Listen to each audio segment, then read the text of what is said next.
My name's Kirsten Thorpe. I'm the Manager of Indigenous Services at the State Library of New South Wales. My family are Warramine people from Port Stephens, a couple hours north of Sydney. I'd like to start by acknowledging that we're on Wurundjeri land and pay my respects to elders past, present and future. I'm really pleased to chair the session today, starting with Professor Heather Goodall, talking about Tranby. A lot of the projects that are, all the projects that are being discussed are around engagement with communities and technology, and it's something that we're definitely exploring at the State Library, but keeping at the heart of what we do that connection with community and the relationships alive. So I'm looking forward to hearing the papers. So I'm going to hand over to Professor Heather Goodall from UTS to start talking about Tranby. Thank you. Thank you. Thanks, Kirsten. And a very big thank you to Kirsten, who's been incredibly helpful and important for me at UTS as well as at the State Library in New South Wales, I must say. I'd also like to acknowledge traditional owners here, Wurundjeri people, and the whole range of Indigenous peoples in Victoria, many of whom have been students at Tranby College. Tranby is an Aboriginal Indigenous adult education college based in Sydney, and I'll talk a bit more about that. But I want to say also what an honour it's been to be able to be here at this memorial presentation day for Dr. Joe Goombala. And I'd like to mention that we've lost other people. We've lost William Bates, in fact, in the last few days, who was a Malyangapa and Barkindji man from Wilcannia and White Cliffs, who had a great deal to do with Tranby. He was one of the people who was wandering in and out of the doors and talking to students and often supporting students who came from Western New South Wales who were at Tranby for a period of time. William, like many of the people who came to Tranby as students and whom Tranby affected and related to, were grappling with the challenges of sustaining and strengthening tradition at the same time as they were dealing with the challenges of rapidly changing environments, economies and politics. And so William was a big teacher for all of us. Just to give you a bit of background on this project, it's an ARC linkage with Tranby College between UTS, where Associate Professor Heidi Norman and myself are based. We've both worked in history. Heidi is an Indigenous historian and analyst, and for those people who know her work on football knockouts, you'll know that this weekend, I know it's the AFL Grand Final down here, but that's not really very important. The big thing is the Aboriginal football knockout in Sydney. Thank you very much. And that's something that Heidi's written about a lot, and given us much more insight into why that's so important for so many people. And Dr. Belinda Russin, who's a lawyer and the CEO at Tranby. Can people hear me in the back row? You're all clear? Good. Okay. Now, this is a mixed team. Not only do we have chief investigators who are Indigenous and non-Indigenous, myself, but we have research assistants who are Indigenous and non-Indigenous, and we have a range of disciplines involved. So the goal, as it says there, is to try and learn to understand about student experiences at Tranby, and that includes Tranby's role as an adult education college in community-based education and adult learning, which it had been involved in for a long time, from the early mid-1950s. The origins of this project were in Kevin Cook himself, who was the General Secretary of Tranby from the year about 1980 through to the middle of the 1990s. A man from the South Coast, Indigenous man who was a very active trade unionist and who came into Tranby because he was interested in cooperatives and the ways in which adult learning and Indigenous knowledges could be engaged with trade union and cooperative organisation and politics. And as I worked with him in the book that he wrote about the movements that he was involved in, because he refused, of course, to do an individual life story. He wanted to talk about the movements that he had been able to be a part of. And in that process, we realised how few student experiences had been recorded in this college, in this teaching and learning environment. So our initial plans involved very much the enthusiasm for putting everything onto the web, very aware of how fragile a great deal of individual knowledge is across Indigenous communities, how important it is to record and conserve memories and to record the experiences, because environments have changed so much and we lose people all the time, as I've said. So our initial plans chimed in very well with a lot of enthusiasm among oral historians and some archivists, I might say, whose desire is to use digital technologies to facilitate very unmediated, very immediate communication. Now, we've changed our plans. I must say, we've had a number of different reasons for doing this. We remain committed to gathering information, to gathering knowledge and to gathering images and stories and memories, yes, and to making those findable in the ways that people like Julia Mant, for example, has been enormously helpful in supporting Tranby to do. But what we have decided we shouldn't be doing is uncontrollably broadcasting individuals' memories. And we've drawn on a lot of work, as well as our own insights and the insights of former students whom we've approached, who've been cautious for these sorts of reasons. And there's some things you can read if you're interested in following this up, and you can look at some of the classic work like Linda Tuhawaii Smith's Decolonising Methodologies. You can look at Tracy Banavanua-Ma's Decolonisation in the Pacific. Another person we've just lost. Alex Friund, who's a German-Canadian oral historian who's worked a lot with First Nations people as well as French and English bilingual communities. I don't know that he's published this stuff. He's worked a lot, published a lot about migrant communities in Canada and oral history. I saw him speak last year and he was extremely cautious, pointed out that issues like identity theft are very real. They're not mythologies, they're real circumstances that people grapple with. And this is of particular concern to First Nations peoples in Canada. And there's emerging writing from feminist historians, which again I think is really relevant to all of us.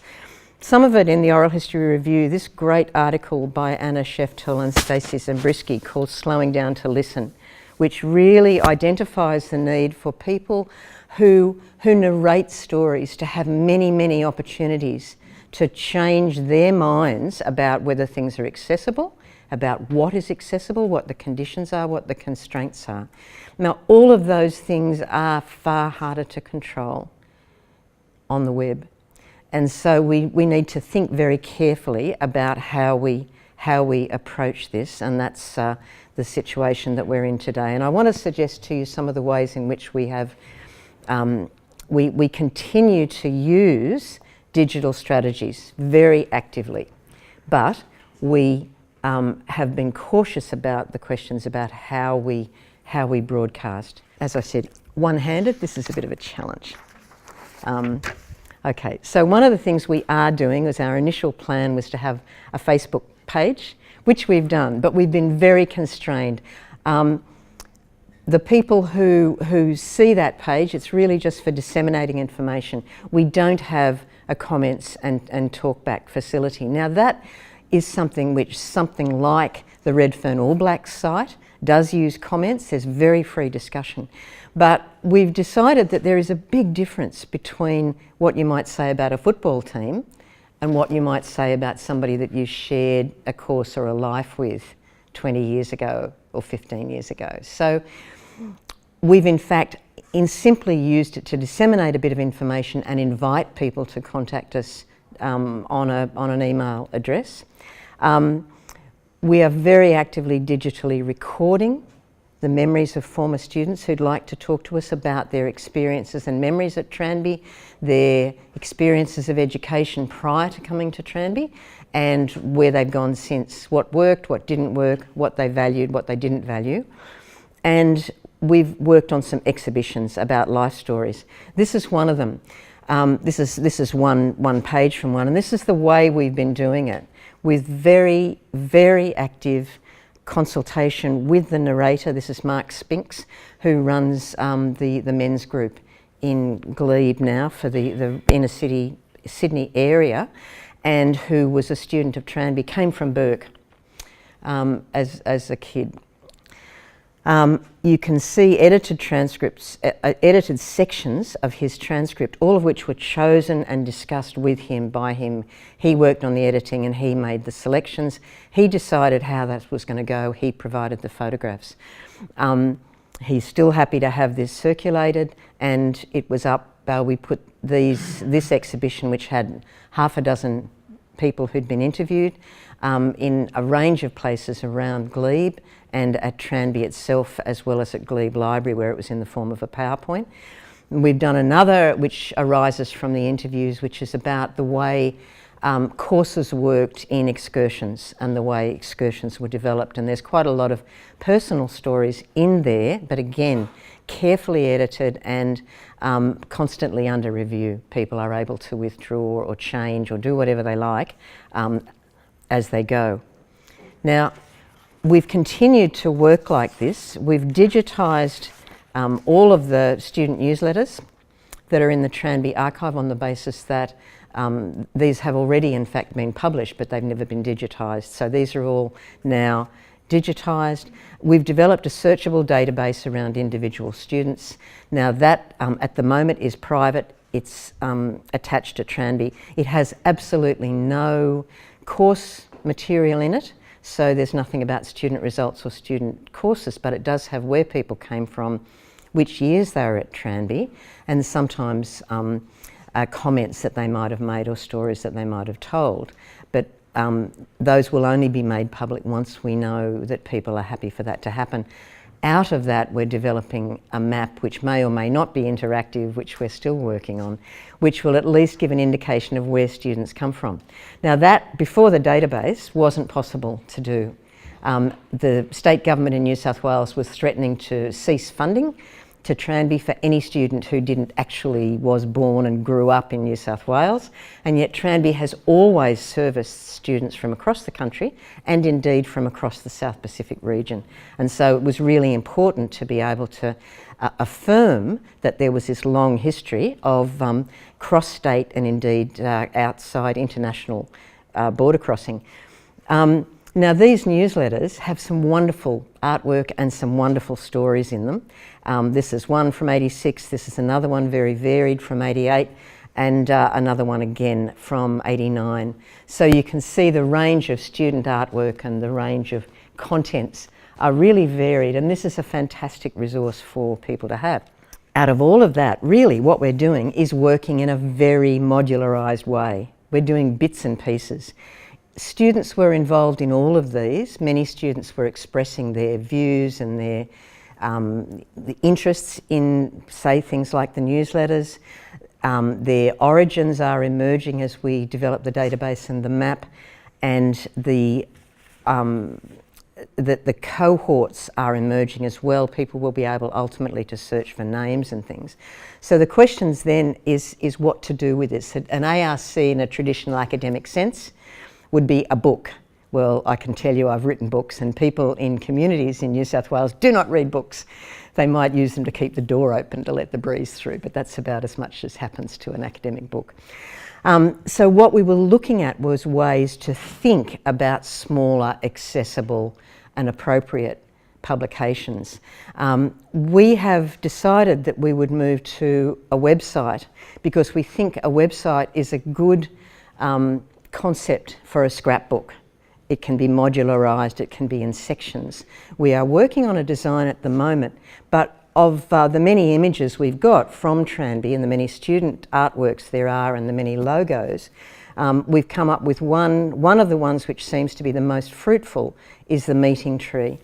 And you can see from this that there is we've got an assistant here who's doing a great job doing the animation. This is a very fruitful image for Tranby students. Students have used it on a number of different types of artwork.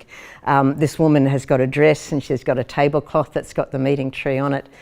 Here's another use of that concept, the meeting tree. And the idea was, when it was developed, and this is the way it was developed, was that Tranby would be a place where students with very different backgrounds and perspectives and people with very different backgrounds and perspectives could come together and be safe.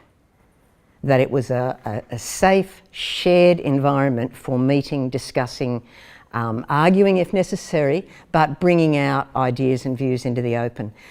And so in fact we are now thinking, rather than thinking of the whole project as networking Tranby, which sounded a lot like sort of hooking it up digitally, when in fact initially we were thinking about the ways students made networks and connections amongst themselves and with the people who wandered through the door. We are now thinking this logo, it's a very simple diagram, it's not sophisticated aesthetically, it's a bit clunky, but on the other hand, this gives us an image which was fruitful for Tranby students, and it also gives us a metaphor for developing the design of the website, which we're now working on. Now, that metaphor is roots and branches. And so what we're thinking of now is a way to include these modules that we're working on, all of which touched on students and could be just, you know, jumbled together. We're thinking about the ways in which some of those things that people want to talk about were actually fundamental principles that operated in the college through different CEOs, different general secretaries, different periods of time, different bodies of students.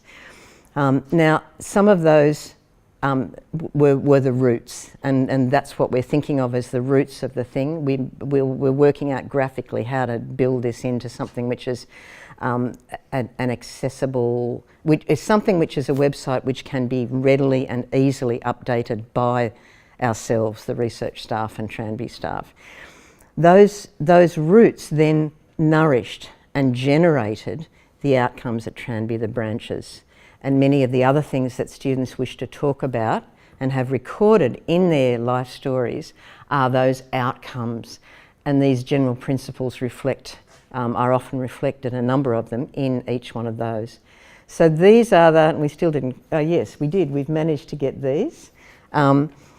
We've fixed up the boxes so that the writing fits into it. These 5 things really seem to be, can we take the top ones off? Thank you. These ones really seem to be the roots. These are the fundamental principles which, from the very earliest days of Tranby in 1956, 57, permeated and were the foundations for the way this adult education college was going to work. Lifelong learning outside of schools. It was going to be based on collective and cooperative organisation and learning. It was going to be fundamentally bedded into the concept of Indigenous people as the owners of the land, having a sense of a place of belonging. It was going to recognise and support liberation movements across the region. So that is thinking, we are thinking about Samoa, we are thinking about Kanaki, we're thinking about Vanuatu, thinking about Papua New Guinea, thinking about West Papua, thinking about right through South Asia, and thinking about Southern Africa, Azania, and Zimbabwe. So those are the liberation movements which Tranby consistently supported, and visitors from which wandered in and out for many, many, many occasions, and with whom students were able to interact. Politics were essentially a part of, it was essential that people would participate in politics. This couldn't be an apolitical organisation. And it was an organisation which, with all of the different people involved in it, has been committed to providing a safe space for gender justice, both in terms of men and women, recognising the strengths of women and ensuring that there was equality between men and women, and recognising same-sex relationships and gender orientation as being an issue which Indigenous peoples, just like anybody else, grappled with, often in the face of conservative communities. Tranby always acted as a safe space and a space for interaction. For the many people who came from families who had been part of the stolen generations, who were seeking a way back in to re-establish their Aboriginality, Tranby has been a safe space. 5 minutes, okay. There's not really very much left to go, but this is the reasons that students came from right across the map, which is what we're learning from the database, arises from these principles, really. A national orientation and a regional orientation, an interest in liberation movements as well as land rights. So many of the Aboriginal students from mainland Australia said this was the first time they had ever met Torres Strait Islanders or people from the Solomons and people from the Pacific. The visitors who came from the ANC and from Southern Africa for the first time were interacting with students who had not met people from Southern Africa before. They were doing it in an environment in which they were able to share with other Indigenous students their learning and their life experiences, and so there was an enormous base of safety there to do that. Many of the student memories relate to this, and many of them are expressed in the newsletters, and so that cluster of things which we can produce as nodes, as hot links in some sort of website design. The courses themselves with their excursions were an important part, and I must say, as a former teacher at Tranby, I thought the courses were really important. I thought they were the most important thing. It's been very instructive listening to people's memories as former students talk to us, and we have former students who do some of the interviews. It's not just me, but people are pretty frank. Courses really were, not terribly important. What was important was learning in an environment which was Indigenous, where you didn't have to be one out, the person on the edge, where you didn't have to constantly fight to get your point of view heard, where you could share, where you could make mistakes, where you could be supported by a whole range of staff. So it was that which was important, and the ways that excursions worked were about, again, introducing people to different environments that they may not be used to. The Sites course was hooked in very much to the land rights movement and to the expectation that there would be a politics of asserting Aboriginal community control over, in this case, national parks and the sites recording situation. Black Books and the Aboriginal Development Unit were about developing enterprises which would support learning. Black Books was about building reviews as well as supplying books by and about Aboriginal people. It was about building reviews of books which would resource teachers so that the mandatory Aboriginal studies syllabuses could be better, so that busy teachers would not be stressed looking for resources. They would have things, reviews by Indigenous students, for example. And finally, the politics. The politics came through. Students were involved in all of these movements in the 80s and the 90s, as they have continued to be. These are particular ones for which there's a lot of memories and a lot of photographs, so they're good ones to have up. So this metaphor of roots and branches with the central image of the meeting tree, which has been such an important part of Tranby, we think gives a strong sense of the way Tranby operated, and it allows us to build representations of student memories in ways that are manageable and handleable and appropriate, and give a sense of the way the organisation operated and has continued to operate in some of these areas. So the goal is, this is in fact the general view, and it's certainly the view that we presented in the book which Kevin and I worked on, called Making Change Happen. As a bit of a plug, it's free on the web. You can just bang it in from ANUE Press. This is a Trade Union Committee on Aboriginal Rights movement. It's Kevin Cook in the centre was the CEO, Kevin Torres worked particularly with trade unions, and Judy Chester was a trade union member. All of them, in fact, had been students prior to this, but they had become senior staff people by this stage. These are the people we profiled in the book. What we want to do is make this group of people and their views much more visible, and try and allow people some insight into what it meant to be going through an Aboriginal controlled and Indigenous controlled adult education environment. Thank you. That's it. Finished. So I'm an adjunct research fellow at the Monash Indigenous Studies Centre, where I did my PhD beginning in 2009. Prior to that, in the early 2000s, I worked for the Koorie Family History Service, so the first family history service that came out of the Bringing Them Home report and was funded by Aboriginal Victoria. So the film that I will present in a couple of minutes, so the film runs for 18 minutes, so I have literally 2 minutes to give some kind of context to this work. But so I guess, yeah, my background with the Victorian Koorie community begins at the Koorie Heritage Trust under the direction of Gunditjmara elder Jim Berg. That's, I guess, that experience, shapes the work, that has developed, over the past 16 or 17 years.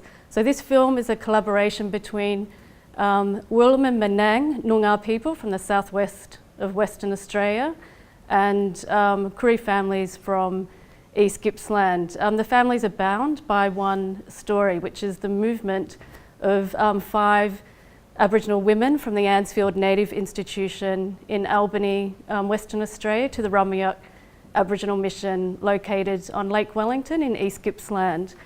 After listening yesterday to quite an in-depth discussion about native title, the narrator of this film, Ezard Flowers, a Wirlum and Menang Noongar man, called me last night and we were talking, I guess I mentioned I'd been to a native title session.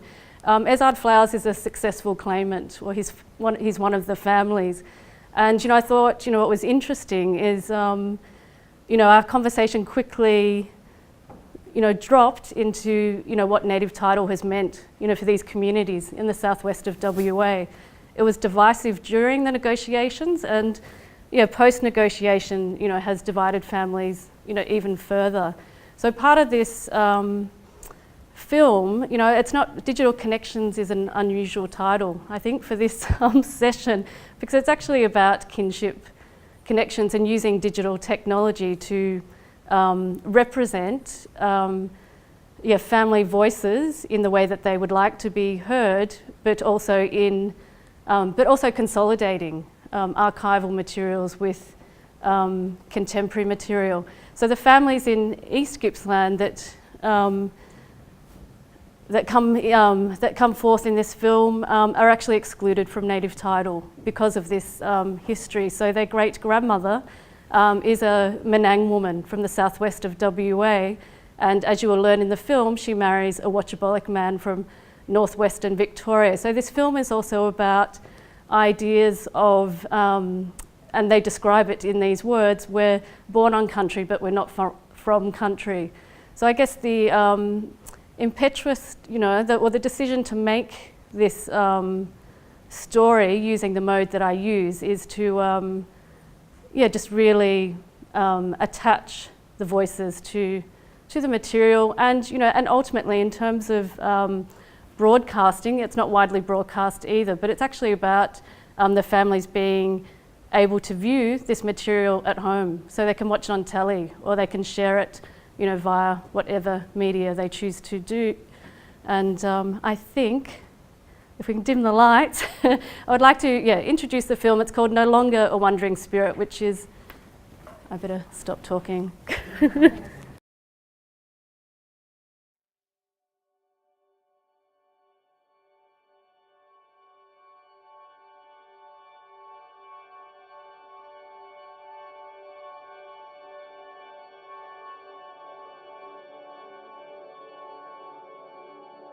Kaya, kaya, Nuguring Wiran, Minang Yorga, Minang Buja. We acknowledge the sleeping spirit, the Minang woman from Minang country. She was a strong-spirited woman. I think her spirit was wandering and yearning for country. That's what my spirit was doing. Even though I'd been away from home for a long time, my heart and spirit were still connected to Noongar, here in the great southern of Western Australia, where I grew up as a kid before I was taken away. Bessie Flowers is my ancestor. She was born in Albany in the mid-1800s, about 1849. A Menang girl brought up in the Handfield Native Institution by a missionary from England, Anne Campfield. Only 18 years old, Bessie was sent away from Anfield with 4 other young Noongar women. It was June 1867, a winter journey from King George Sound across the Eastwood Seas to the Ramiyak Moravian Mission on Lake Wellington. It wasn't mentioned in the records if it was daytime or nighttime, or if the waters were choppy, big swells, or calm.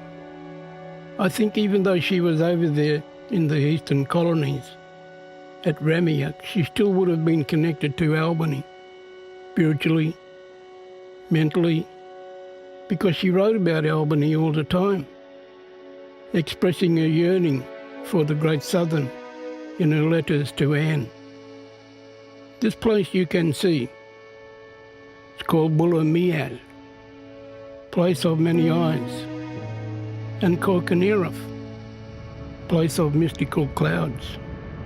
Simply because when you get the clouds rolling in over that particular region, people in the region know that there's been a death of someone who come from this place. And that's how people know. But also, it's a resting place for where we go into the afterlife, where our spirits go. That's why Bulla Mian, Bluffanol, its European name, is place of many eyes. It's a significant site for my people. I've come here with Bessie's descendants, Koorie woman of her eldest daughter Magdalene. They've travelled here from their homes in East Gippsland, Victoria. This is their first time to Bessie's country, the place of her dreaming. Here in the Stirling Ranges, it could be blue skies one minute, and the next minute there is a blanket of cloud. Once we see clouds rolling in on the northern side of the ranges, it's usually followed by drizzling rain, like snowflakes. We call this drizzling rain Koorie, because we know that somebody close to us has passed on. That's why I told Bessie's great-granddaughters and womenkin, let the wind pick up your prayers and carry the spirit of Bessie back to her rightful resting place with her ancestors. That's what I told them when they sat down before the old man. Can you see him in the rock, looking up to the sky? Follow the line of his forehead, nose, mouth, chin, and even a beard, returning her spirit home. That's what we were doing. I feel a strong connection to my grandfather's family, Clifford Flowers, when I hear the story of Bessie, but also a confusion and sadness. I am proud of what I have come to know about my ancestor, but confused because there wasn't any of this history spoken about within my family.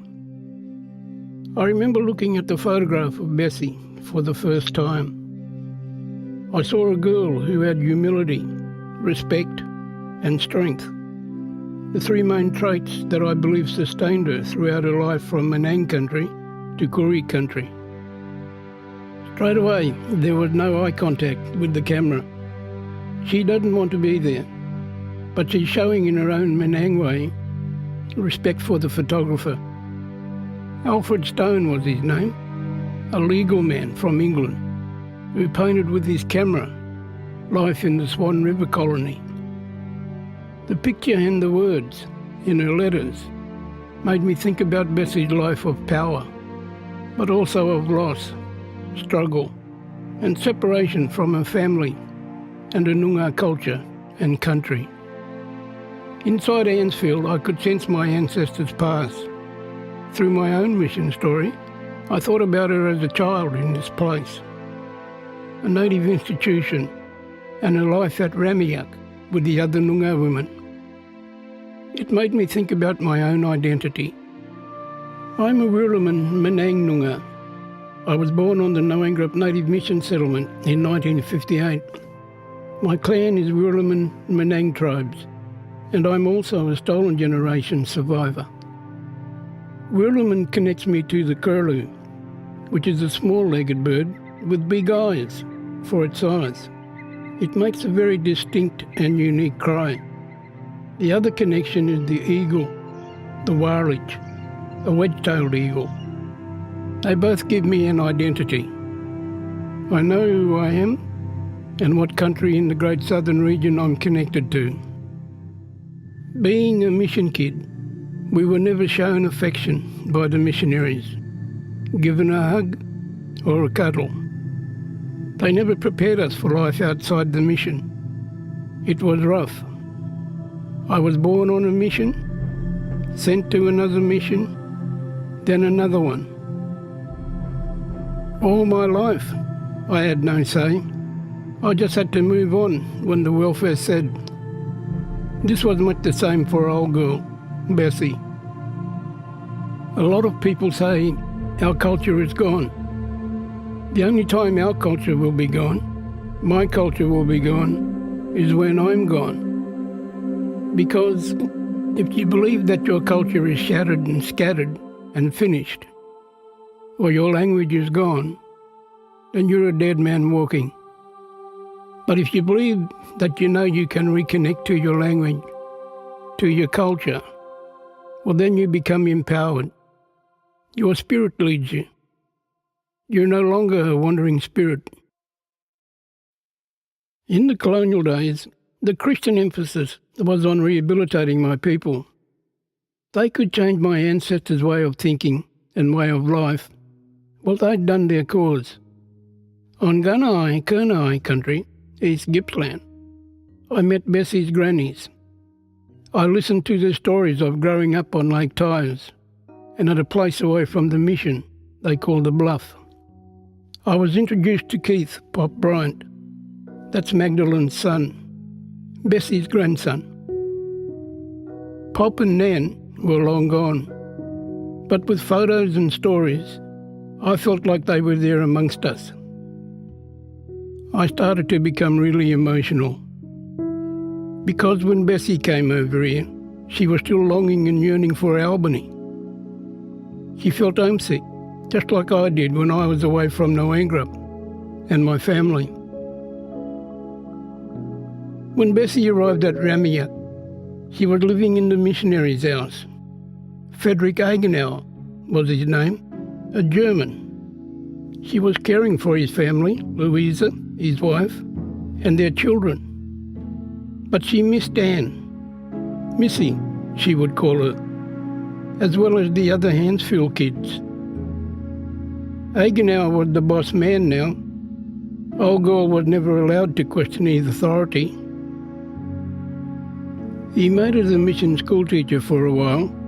Then a year or so after arriving at Ramiak, he married her to a fella, Donald Cameron, a Wadjabaluk man from Ebenezer, a mission in the northwest.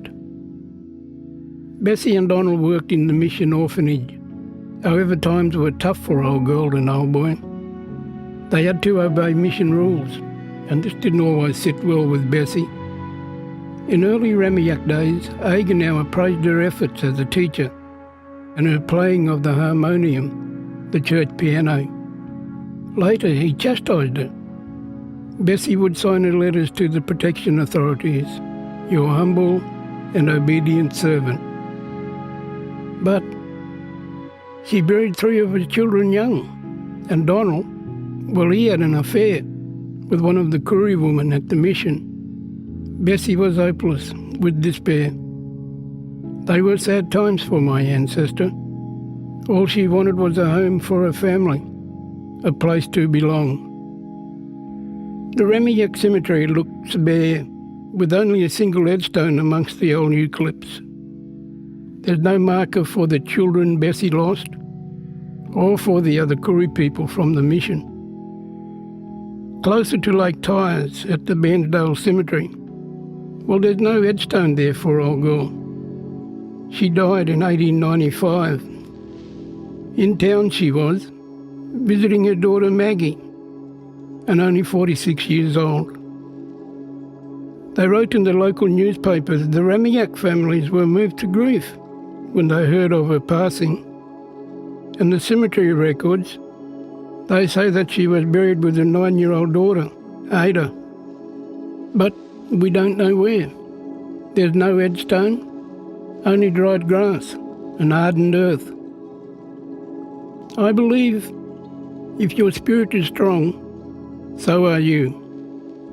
When your spirit is weak, well, you are weak. Once you lose your spirit, you lose everything. Your strength and hope, love. Bessie's story has connected me to my Koorie family, and that's a powerful storyline. But we're only halfway there. The connection hadn't been done yet, the full circle. Kaya, Minang Budja. Kaya Maya, Minang Budja. We're in Maya. I use Noongar words to welcome Bessie's Koorie descendants home to Minang country, home to their great-grandmother's country. The smoking protected their spirits. It gave them a passage through and into Minang country. And the beach sand and ochre, for us Noongars, our land is our art. It's how we connect with our ancestors. Because it wasn't until I'd gone back home to Noongar and sat down talking with the old people, getting their stories and hearing them speak about the bush, that I learned who I was and where I belonged. My spirit was built up again. Here in Albany, the history of our ancestor was no longer a story written on paper. We were making a place for Bessie in our memories, making her part of our family story. Inside Anfield and St John's Church, I told Bessie's grannies, "You're not only here to make contact with your country and my family. Each of you brings a piece of old girl with you." Tears were flowing. Bessie was a strong-spirited woman who had been through all of what she went through, leaving home, settling down in another mission, thinking that she'd return to Albany, but never getting back here.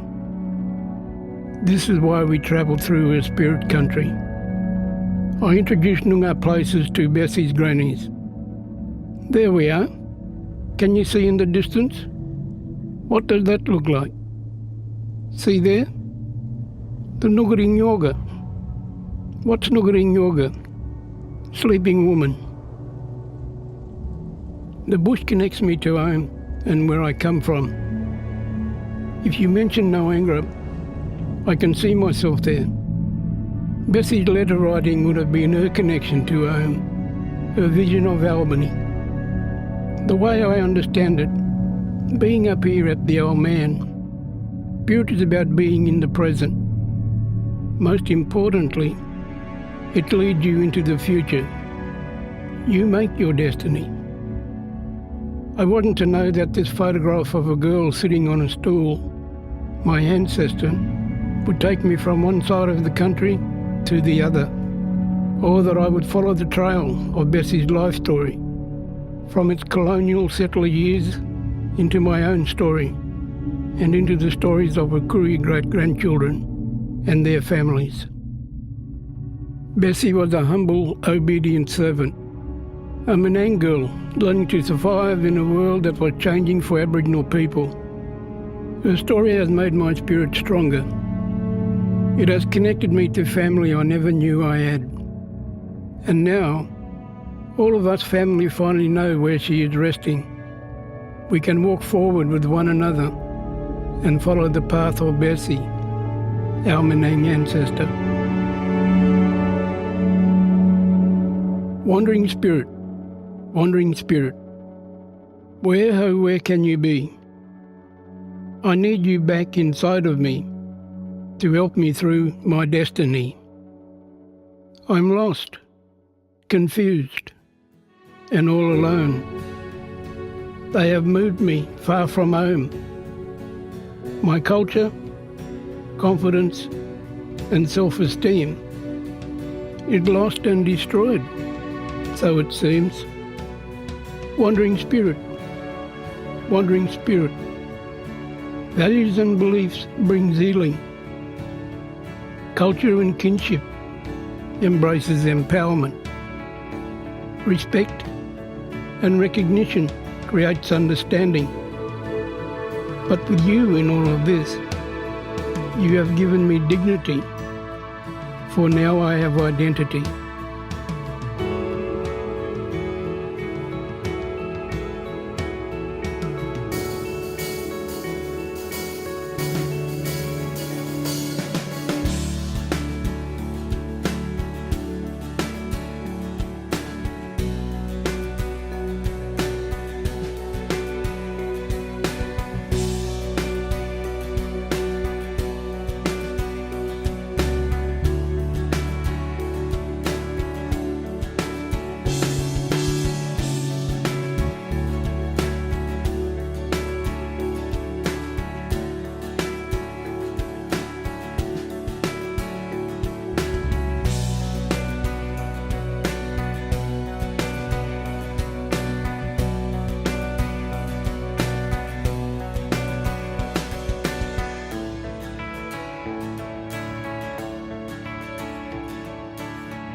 So my name is Darren Clinch. I'm a Senior Policy Officer at the Department of Health and Human Services. I've been there for about 7 years. So I'd like to acknowledge the traditional owners of the land that we're standing on today, and also acknowledge that in the whole time I've been in Victoria, the Victorian Aboriginal community have really accepted me as one of their own, and for that I'm eternally grateful, and without their help I wouldn't have been able to achieve what I've done today, as you'll see. I'm going to talk about a little bit about geospatial analysis. Now, one of the things that I'd also like to mention is that the newest development within geospatial analysis is also temporal analysis. So when you can see change over time, particularly from a governmental point of view, we can see whether our interventions are working or not. And a lot of the times the Aboriginal community will tell us straight out, your policy is not working. And let's be honest, governments have had a litany history of failed policies. So one of the things we're trying to do, and I've been tasked with, is taking the data that the department holds and putting it in the hands of the Aboriginal community. Now, if you're a statistician, it's probably a lot easier to take the data, or at least source the data, collate it, prepare it, clean it, analyse it, and then present it back. What I'm trying to do is cut out a couple of those steps and automate those processes, and also to produce that data in a form where people can explore it without having a predetermined destination. They can decide what insights they gain from the data. Now, a couple of things that I've probably noticed over the last couple of days or the last day or so that I've been here is the concept that Aboriginal people view things differently, and we also send and receive information differently as well. What some of you might notice, you probably won't be able to see it, is I've got a tiny little badge here on my jacket. This is a badge that we use to represent one of our policies. But what it's based upon is a possum skin cloak in Victoria. And for anybody that knows the history of possum skin cloaks, a baby would receive their first one, and then they would receive more and more, and they would receive pelts that would eventually turn into a cloak. But what they would do is scratch their stories, all their significant events, into the skin side. So eventually, by the time you get to closer to my age, yes, I've got lots of grey, your coat would be like a pictorial autobiography. Okay, and you'd be able to point out each of those pictures and say, That's what happened when, you know, I tripped over and fell on my head or something like that. Okay? So I'm trying to think about the way that people absorb information visually. And so what I'm doing is I'm using a piece of software that does data visualization. Now, just to point out, the ABS makes lots of data available, but I don't know how many of you have tried to navigate the ABS website. I can see a few people pulling faces. So what I've done is I've downloaded basically the complete geography from the ABS and the complete census, 2016 census. So what you can see here is data from the 16 census, 2016. You'll see up in the top left-hand corner, you've got two numbers, 649,184. That's how many Aboriginal people filled out the census and added an Aboriginal status, okay? I'm not quite sure what the number is that didn't, but when I do this, and I'll just show you how I can filter data, and I'll explain a little bit about how this works. If I click on Victoria, all the numbers instantly changed. There's no maths, no Excel spreadsheets. You know how many people love that? Okay, so now you can see that in Victoria, 47,484 filled out the census. There's an important number here that I haven't put up. 345,000 people in Victoria didn't tick the box. Okay, that number was around 220,000 in the 2011 census. The ABS did some magic numbers and they did this thing called a Bayes empirical method, and they worked out at about 10,000 people, or they estimate about 10,000 people didn't tick the box. So the count went from 37,000 up to 47,000. That's how many they estimated was in Victoria at the 30th of June 2011. So this time around, we're looking at the number going 47,000. Out of 345,000, how many people didn't tick the box? That should have. Well, I'm estimating, and it's a rough, slightly educated guess, that that number is going to be closer to 60,000. The importance of that is a lot of our departments, areas in our government, they're funding for 47,000.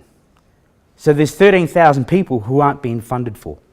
They're not being planned for in services. So this is the importance of highlighting these numbers. And as you can see, we've got a population percentage, it's 0.8. So I'm estimating that once they do the adjustment, the population in Victoria will be 1% of the total population, approximately. And please remember, this is rough. Sometimes I'm sitting doing this at like 1 o'clock in the morning because I'm so addicted to this stuff.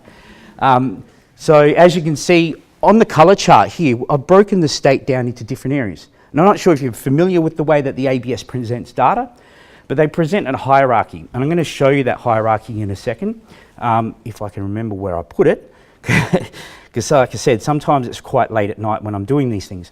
So this is how you can see the hierarchy that they apply the census data to. And so the blue column in the middle is the one that I'm showing you at the moment. So we go Australia, state, and then SA4 down to SA1, and then mesh block. ABS have only released data at SA2 level. Now, the Aboriginal population is distributed differently to the rest of the population. So ABS do these numbers and then distribute the numbers, and they go, oh, this is an even distribution of the population. That's for the total population, not Aboriginal people. So next to that, you can see we've got Indigenous regions, areas and locations. And someone immediately said to me, does that mean they're named after Aboriginal names? And then it sort of dawned on me that when I did a master's degree, the first person they introduced to me was Jon Snow, not the Game of Thrones Jon Snow. And what I realised is that he was one of the first examples of geospatial analysis. He plotted where cholera deaths were, he mapped them out, and then he worked out where the epicentre was, and he took the pump off the handle off the pump. Ironically, there's a pub there now in Soho in London called the Jon Snow Pub. And it was safer to drink beer, so there was a moral to that story. So as you can see, what this does is it tries to distribute the Aboriginal population evenly. So when you look at digital boundaries, you can look at an even distribution. And I'll show you a little bit of that if I get the time, but I've got a lot to get through here. So I'll go back to my other sheet. I did touch on another subject here, and this is what you can see Victoria looks like at that level. So you can see it's broken up into this digital boundaries or polygons. So in GIS, there's three main spatial elements: point, line, polygon. So a polygon might be just this area of the state. And when you colour those in, you can make them coloured in quantitative relationship to the rest of the polygons. That's how you get what people think of heat maps, but that's actually called a choropleth map. Okay? So heat maps are usually based on point data. So I'm just going to run you through a couple of these slides again. So again, if I look at this, and I'll go back, and I've got a filter up here, so I can select any state in Australia. I'm just going to get rid of that filter for a sec. So you have to forgive me, I've had an absolute technical cluster, you know what, just a minute ago, so I'm running back and forth trying to get this sorted. On this map down the bottom, I can tap on the map, and what I've done is I've coloured in the map according to the percentage of the Aboriginal population. So when we look at the red areas, and I highlight one of these, you can see the percentage of Aboriginal people there is 84.8%. Okay? And there's some areas where it's as high as 93%. And the areas that you'll probably suspect, so right up the top there, over here.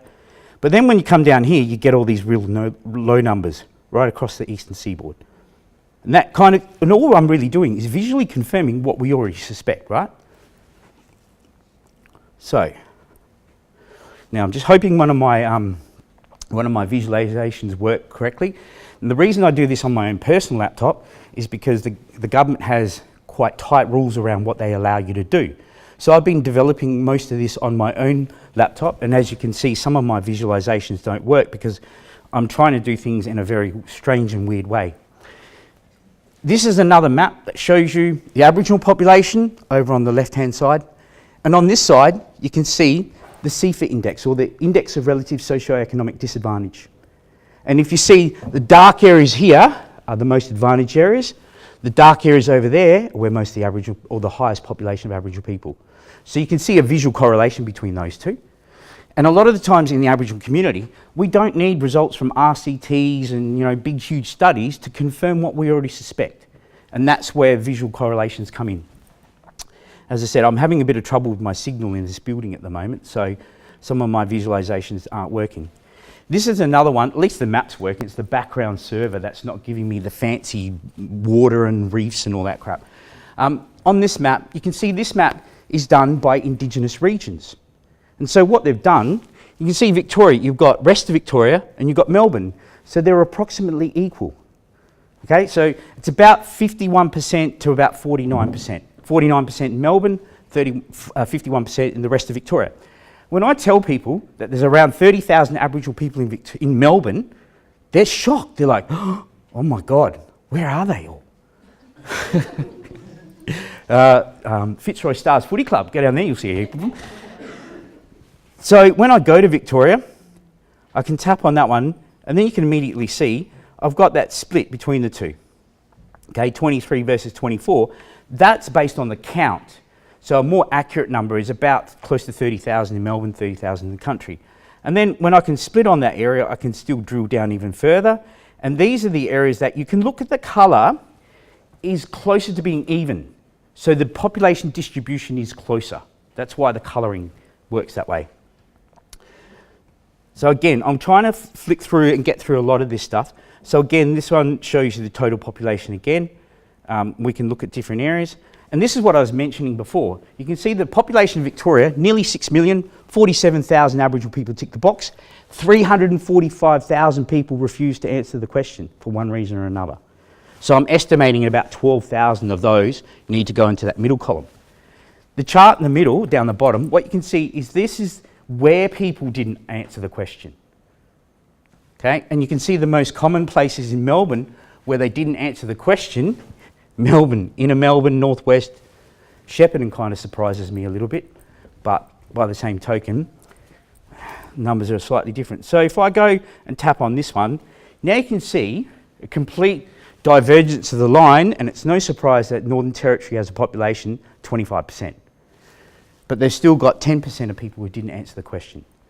And that comes back to another point that I'm trying to raise. When we use geospatial analysis, if the underlying data isn't accurate, neither is our analysis. So part of what I've had to do is step back a little bit and look at all the data that we use in the department and go, where's the problem? Who are the people that are asking the question? Because unlike Canada, where you can get legal status as an Indigenous person, here it's all self-identified, okay? And I always try and crack a joke because it makes me relax more than it is to make you laugh. I worked in an Italian cafe for about 8 months before they figured out I'm not Italian.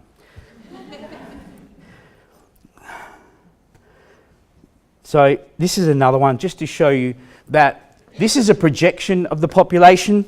We're approximately here. So this one here, it says that this is the population of Australia.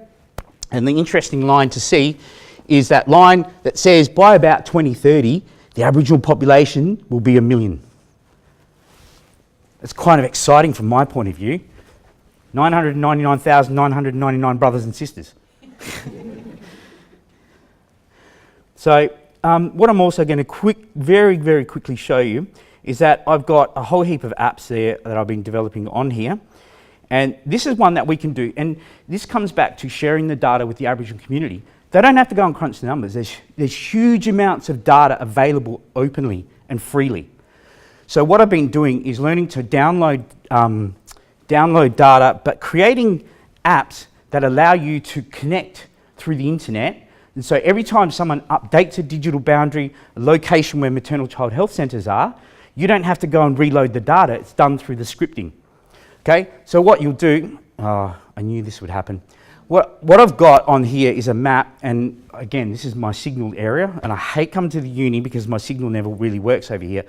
But what I'm able to do is generate extra data sets based upon the point, line, and polygon data that I've got. Now, once I've set up this app, it's free software. Anybody can download the desktop version of this. I've created the app, and now I'm going to negotiate with places like VARS, VACCHO, VACA, and I was going to say another V one, but I can't think of, so I'll say BDAC. And then I can just hand the app over to them, and I can install it on their computer, and then I can teach them how to use it. So then they can decide what data they get out of this. I step away, and the only time I'm there is to help them navigate and learn how to create visualizations themselves. So then they can decide what insights they gain from this, and it's not dictated by me or by the government. And what I can also do is load other data sets on top of that. So timekeeper, how much time have I got left? 5 minutes, okay. Right, what I'm going to quickly try and do is show you an example of how we can do that as well. So this is an online app that I can build, and I can also make this publicly available. Now again, you can see that this is Melbourne, and I'll bring up the layer so you can see what I'm looking at here. So again, you're looking at similar data, and there's my legend, sorry, on the side, and you can see that I've got two layers of data. Now I can get to the point where I could layer 50 layers of data and get them to interact with each other, and I can get one layer to cut through another layer and create a new data set based upon the criteria that I specify. So what you're looking at here is Melbourne, and the darker red areas are the higher CFA index, so less disadvantaged. The lighter colours are the more disadvantaged areas. Can you see that blue blob on there? You can see there's a blue blob. Here's one here. Here's another one here. You can see the blue blobs. So what I'll do is I'll show you a little tool that you can use to actually see that a little bit better. So I'll get rid of my legend, and I'm just going to use a swipe tool. This should be interesting doing it one-handed. So now, I'm just swiping that across. I've got one layer visual, and I've got my other layer under a swipe tool. Okay? So now you can see there's only one layer. This is public and social housing. It's where Aboriginal people are clustered in public and social housing. Now, if someone said to you, Aboriginal people generally tend to be clustered in areas of low socioeconomic disadvantage, how could you prove that? Okay? What you're starting to look at is, this has a high CFA index, quite rich area, very expensive houses. Then you've got a little blob here, another one there, here, here. Now the reason I'm using blobs is because I've got point data. And the issue that we've got is utility versus privacy.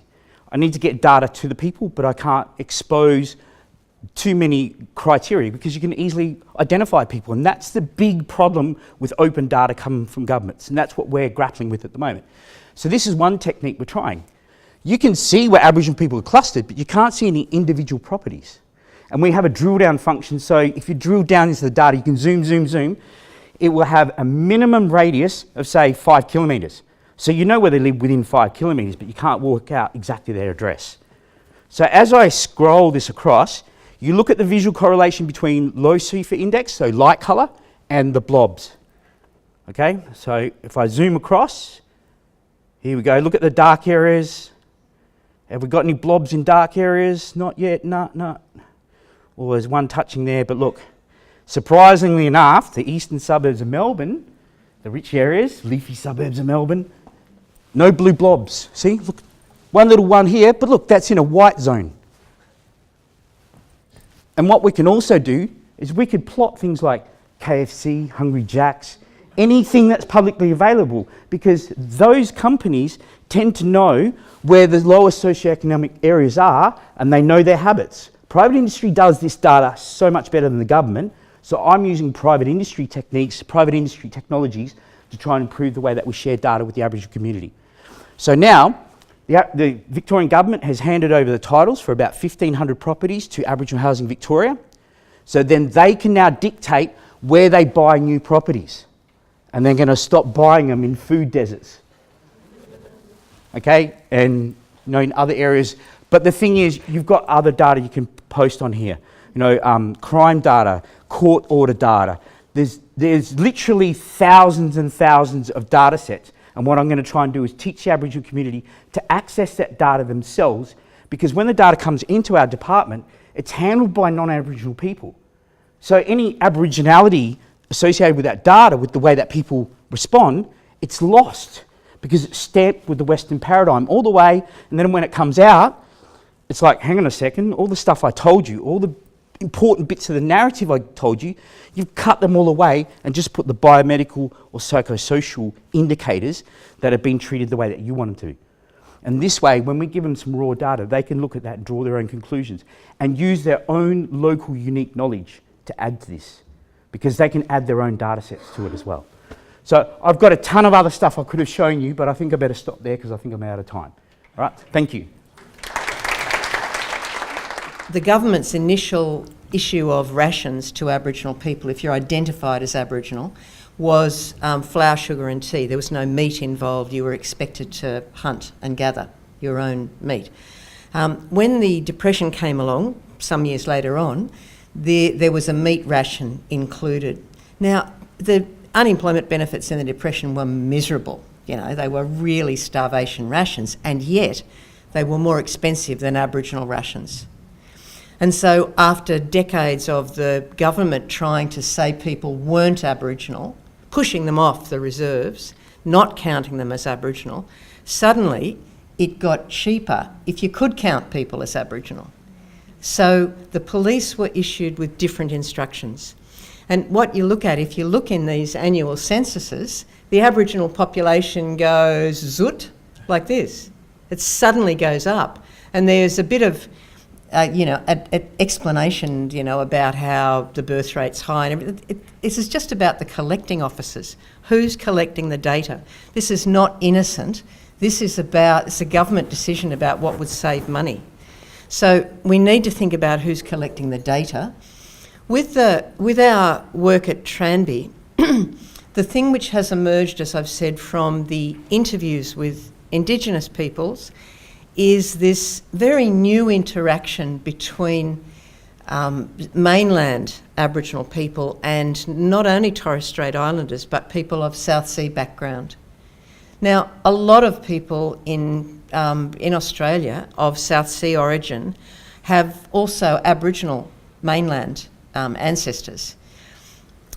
In the periods in the 1980s when data was being collected for funding purposes at Tranby, there were two options offered to people, and people had to tick a box. And so the Tranby data, they're actually quite interested. Tranby is interested in getting us to put this data into the database. Aboriginal or Torres Strait Islander. It's about funding purposes. Well, what do those people do who've got South Sea Island background as well, and who in fact sustained a connection with Vanuatu or the Solomons, as many did? Those people had to make a choice. What did they tick? And they mostly ticked Aboriginal.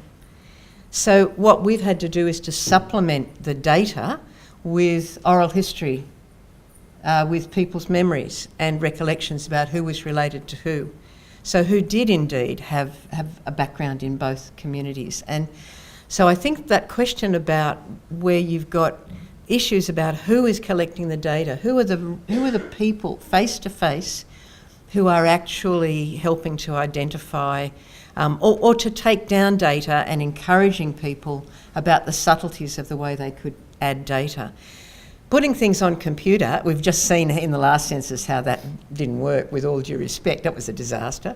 But ultimately, obviously, self-identification has got filling out of a form online may have advantages in some ways about privacy, but it may also have less support and assistance for the subtleties in the ways in which the data can be used. And I think the lessons from history are that this is a real challenge that we need to think through, and we need Indigenous peoples in the Census Bureau who can work on this and come up with ways to support people as they work with filling in the censuses.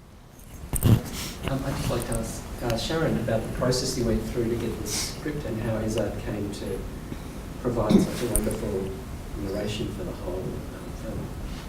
Yeah, thanks, Nick. It's a very important question. So, the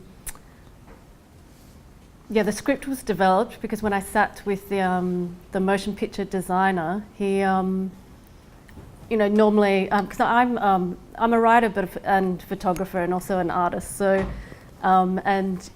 my process of working is to do and to make, and and when you're working with a motion picture designer who has no background to your work, in our meeting he drew a little box. He was going to storyboard the project that we were going to build together, and at the end of our meeting, the little box at the beginning of his storyboard was still empty, and he looked at me. He was a bit flustered and frustrated, and he said, you need to write a script, and. So I did. So I wrote a script, and I went back to all the oral history recordings I'd made with, with ASA-ITIC and Bessie's great granddaughters, the Bryant women from East Gippsland, and there's particular phrases, stories that are repeated over and over again, and they were stories that he would share with me firsthand, but it became quite evident, in the stories I'd recorded with him that there were particular themes, that were really important. So I just drew them out, and also made the decision to begin the script up at the mountain, so up at Bullameel, which Bluff Knoll, up in the Stirling Range, and because that was rather to begin as a historian would begin is actually to begin with her birth. In kind of 1849, then she dies in 1895, and there you go. The historical biography is complete. Whereas, the families had stepped beyond, that historical biography, and in fact, a lot of the archival material becomes, to the fringes of what they're doing, as a family group, and that is. Rebuilding broken connections. So it begins at the mountain, and when we did that trip, I had someone actually film the entire interaction, so then I could concentrate on doing my own recordings, and so then I actually transcribed those as well and built the script from that. And having said that, though, the important part of our intercultural collaboration was that there are things that ASA-ITIC never spoke about, and even today, normally we would present together, or the women would be here, and they'd constantly be turning to me saying, so what was the date again? What was the date? These women were sent across, and so there's particular. I had to inject the script with particular historical material, so then a broader audience can actually. Follow it, but and so everything he says stems from this history, and in terms of building it, so it's built with historical photographs and the photographs I've taken over 7 years, which amount to about 500 to 600 images and video. So it was a way. This story had never been presented visually to the families before, so. It took a lot of work to, actually extract from multiple institutions images which were relevant to to what had been written about by historians such as Bain Atwood and Neville Green in Western Australia. So yeah. Probably got just the one more question to Yesterday we started off Loris Williams' Boyle lecture looking at impact and outcome. And Sharon, yours was a film about one man, one family, obviously connections. And Darren, I see 47,000 in Victoria, and you could have 47,000 stories, yes, which of that. So that was sort of sense of the impact on one family versus the raw numbers and just the sheer stories that could be told across Victoria. But Heather, I was thinking about impact and outcome in terms of Tranby, and I wondered if that's a little while the project has changed a bit, because the outcomes from Tranby are, you've graduated from the course and you've gone on and but the impact means that it is very hard and that it is an emotional connection, and so therefore it's a sense of creating public connections or things that can be demonstrated. For Tranby they might be the impact, the outcomes are important because they demonstrate on a map, but for each individual student it's that impact that Tranby had, which wasn't always graduating. No, not at all. Just being there.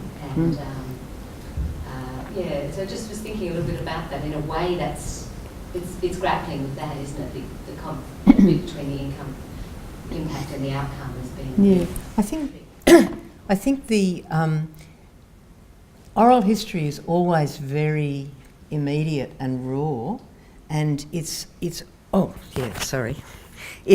always the case that oral history about asking people to think about the past and about things that are important to them or people that are important to them always generates very powerful emotions, sometimes sadness and loss and sometimes happiness and pleasure, and it's always powerful and often unpredictable. And I think what is striking with the interviews with former students, and Julia, as someone who's worked at Tranby, you'd be aware of this too, and anybody who's done any learning, is that you make yourself vulnerable.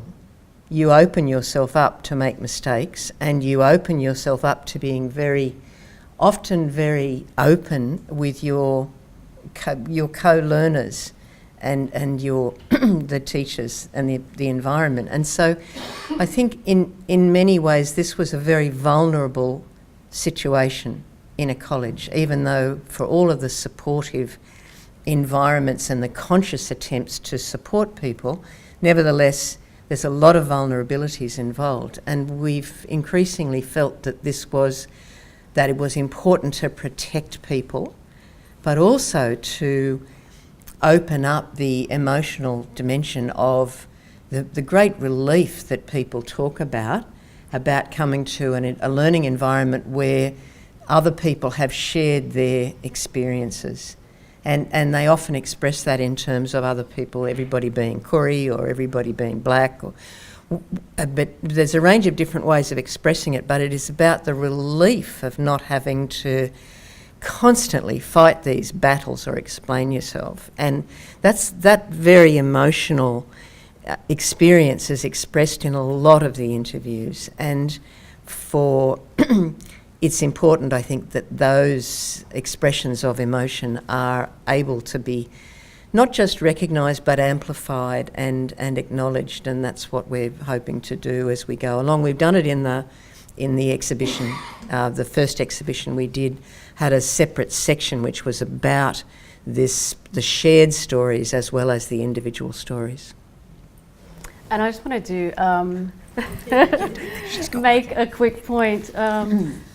Because, as part of the process of making this film, it actually, it's interesting when you have a different audience. If, this audience was entirely Koorie and Noongar, they actually don't watch that film and see it as being a narrative about one man or two family groups. They don't even see the narrative about, that it's solely about Bessie Flowers, and it's actually, they see it as a story that, I don't know, what's the census of the entire Australian Aboriginal population? That story actually has impact and has meaning for every Aboriginal family, individual family community, because it's actually the purpose of making it, was, as Kirsten mentioned earlier, in terms of Lynette's keynote, it's about, generating an emotional register that is attached to archival material, and that has meaning and resonance to all families who are seeking to strengthen, renew, or just sustain family connections. So, I just wanted to make that point because in WA, when I first met Ezard Flowers and we were walking along the fish traps, which are on the just lay on the coast, they're about 8,000 years old, and one of the Noongar women came up to me and we were chatting, and she said, you're sharing the story of Bessie, you're exploring that with a particular family group, but this story is about all of us. And from my work at the Trust, I always knew that. So it's never presented or it was never made at the exclusion of other individual family or community stories. So I just wanted to make that really clear. Yeah, I'd like to just make one last comment, and this relates to the story you're referring to, because I'm from Yamaji people, which is up north, middle part of WA. And whenever people ask me where I'm from, the first name that pops into my head is Wardagga. That's where my family's from, but then I have to say, it's Payne's Fine, and then they know that. So the thing that I've noticed in doing all this mapping work is that modern GIS has actually contributed to the destruction of the recognition of Aboriginal place names. And that really freaks me out every now and I see it now. So I'm going to one day create a map that has all Aboriginal names, and then the European name can be in brackets afterwards.